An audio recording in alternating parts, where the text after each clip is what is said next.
মৃতদেহ দেখে এসে সাংবাদিক বন্ধুদেরকে কাছে প্রথম যে বক্তব্য রাখলেন, ভালো করে সাংবাদিক বন্ধুদেরকে আমি অনুরোধ করব আপনাদের চ্যানেলের লোকেদেরকে বলবেন একবার তার বক্তব্যটা দেখিয়ে দিতে। তাতে বলেছিলেন উনি, there is no sign of external injury. কোনো এক্সটার্নাল ইনজুরি অর্থাৎ আঘাত, শরীরের মধ্যে কোনো আঘাত দেখতে পাননি উনি। পরে পোস্টমর্টেম রিপোর্ট এলো, সেই পোস্টমর্টেম রিপোর্ট আমরা যেটা দেখতে পেয়েছি সোশ্যাল মিডিয়ার মাধ্যমে, তাতে বলছে 15টি এক্সটার্নাল ইনজুরি আছে, 15খানা। আপনি নগরপাল হয়ে যদি, এত বছরের পুরনো আইপিএস হয়ে যদি 15খানা এক্সটার্নাল ইনজুরি যদি দেখতে না পারেন, তাহলে আপনার নগরপাল থাকার কোনো যোগ্যতা নেই। আপনি ওই পদ থেকে অপসারিত হওয়া উচিত, আপনাকে কান ধরে ওখান থেকে নামিয়ে দেওয়া উচিত ওই পদ থেকে।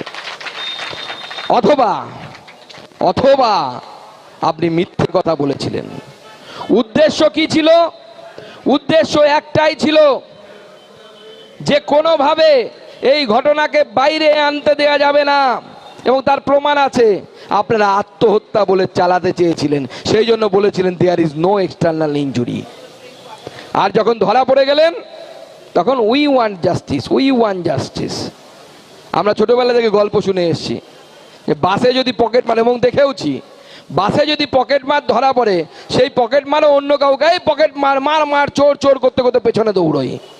তো মুখ্যমন্ত্রীও সেটা করছেন। আজকে তিনিই বলছেন উই ওয়ান্ট জাস্টিস। আরে কার বিরুদ্ধে আপনি উই ওয়ান্ট জাস্টিস বলছেন? জাস্টিস দেওয়ার নৈতিক দায়িত্ব বাংলার মানুষ আপনার উপরে ন্যস্ত করেছিল, আপনি ব্যর্থ হয়েছেন, আপনি আপনার অপদার্থতা প্রমাণ করেছেন, আপনি আপনার পদ থেকে পদত্যাগ করুন। এটা ভারতীয় জনতা পার্টির দাবি।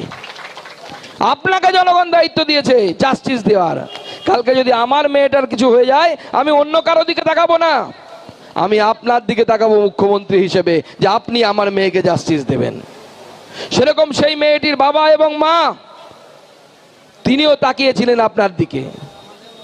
3.5 ঘন্টা বাবা মাকে মেডিকেল কলেজে যাওয়ার পর, আরজিকর মেডিকেল কলেজে যাওয়ার পর নিজের মেয়ের মৃতদেহের কাছে যেতে দেওয়া হয়নি। কেন?